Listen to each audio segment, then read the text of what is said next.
शुरुआत में विक्रम सिंह जी आपके साथ करना चाहता हूं।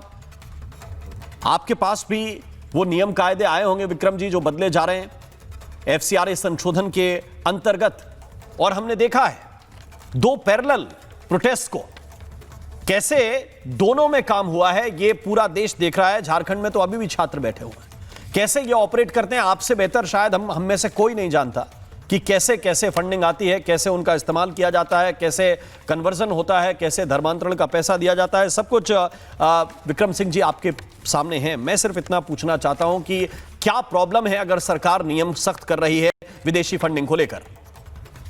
नमस्कार राम मोहन जी, सभी विद्वान पैनलिस्ट को मेरा नमस्कार।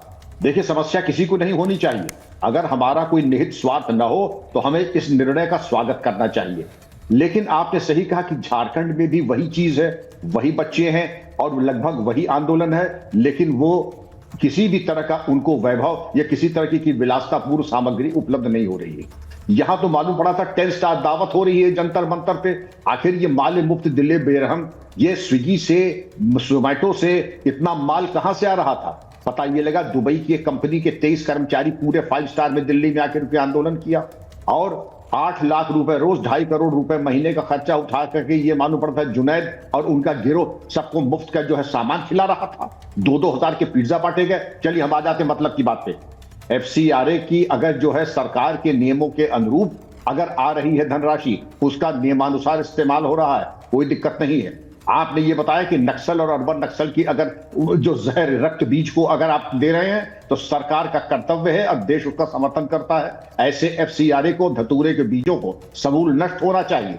आपने देखा होगा लेफ्ट विंग एक्सट्रीमिज्म 31 मार्च 2026 को गृह मंत्रालय की घोषणा के उपरांत समाप्त कर दिया गया। ऐसे नहीं समाप्त कर दिया गया, उनको चोक किया गया, उनकी फंडिंग, उनको खाद पानी देने वाले उनको बंद जब किया गया, तब चरमपंथी समाप्त हुए।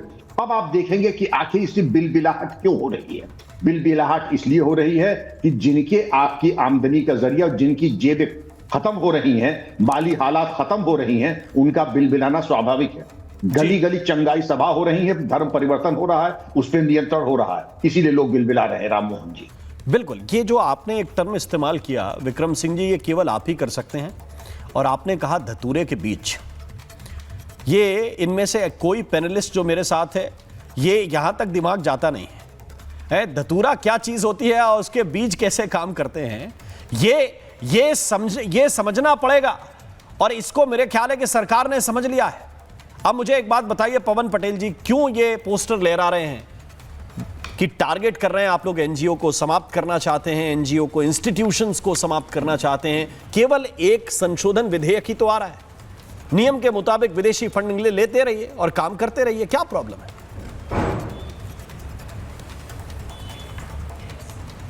देखिए ना, ये बिलबिलाने वाली बात है जो भारतीय जनता पार्टी चल रहा। हम कहते 2014 में मोदी जी की सरकार बन गई थी जी। 2014 में सरकार बनने के बाद आज अचानक जब दीपके का इतना बड़ा आंदोलन हुआ, जिस आंदोलन में भारतीय जनता पार्टी को मुंह की खानी पड़ी, प्रधान जी को इस्तीफा देना पड़ा, उसके बाद आपको इस बिल में संशोधन लाने की आवश्यकता पड़ी। तो भारतीय जनता पार्टी को हमेशा ये पता है कि जहां उसकी सत्ता, जहां उसकी नीतियां, जहां पे डगमगाहट होती है वहां पे चालू होती है। हम कहते हैं नहीं, एक मिनट, अगर कोई कार्रवाई होती है फैक्ट्स पे रहते हैं, फैक्ट्स पे रहते हैं। जैसा एफसीआरए संशोधन बिल आएगा, ये दीपके के आंदोलन के बाद सरकार ने निर्धारित किया है, ये बाद में निर्धारित किया है। 1-1.5 महीने पहले तो मैंने खबर चलाई थी कि एक कानून आ रहा है संशोधित होकर। बोल रहे जी, अभी मैं बताऊं, मेरी बात हो जाने दीजिए, क्योंकि आपकी बात हो जाने दीजिए। कहीं का रोड़ा मत जोड़िए। आपको जो एफसीआरए से प्रॉब्लम है वो आप बताइए। दीपके का आंदोलन हो गया तो सरकार ले आई, ये आपका पॉइंट वैलिड भी हो सकता है कि 2014 में थे, अब 26 में क्यों ला रहे हैं, ये पॉइंट वैलिड है। इस पे रोहन गुप्ता से रिमार्क लूंगा, लेकिन इधर उधर की चीज मत जोड़िए। पवन जी बोलिए। हाँ, और मैंने ये बोला, हाँ। आप जो बोल रहे दीपके के पास पैसे कहां से आए, कहां से, हमने कहा कि जांच करा दीजिए।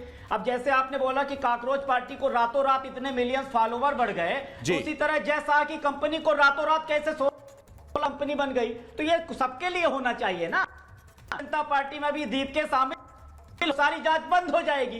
तो जो निष्पक्षता होती है, निष्पक्षता की जो डेफिनेशन होती है, उसका पालन करते हुए काम करना चाहिए।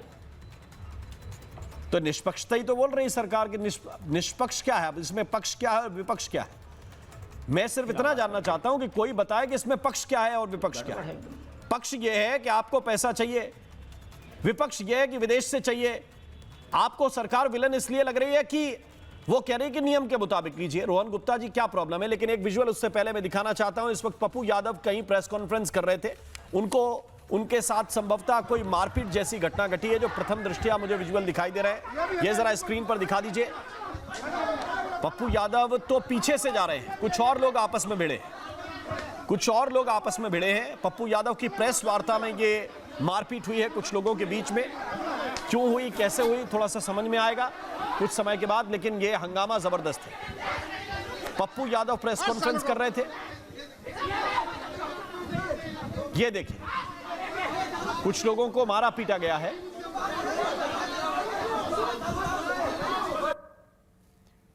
कुछ लोगों के साथ, दो लोगों के साथ मारपीट की गई है। क्यों मारपीट की गई है ये कुछ समय के बाद स्पष्ट होगा, लेकिन पप्पू यादव वहां प्रेस कॉन्फ्रेंस कर रहे थे। इसके बाद वो नीली टी शर्ट में आपको दिख रहे होंगे, वोट कर गए हैं। और ये देखिए, जो लोग पीटे जा रहे थे वो क्यों पीटे जा रहे हैं कुछ देर के बाद समझ में आ जाएगा। लेकिन पप्पू यादव की ये प्रेस वार्ता हो रही थी जिसमें काफी हंगामा हो गया है, मारपीट हो गई है। और इसके बाद जो मैं देख पा रहा हूं कि पुलिसकर्मी भी वहां पर मौजूद हैं।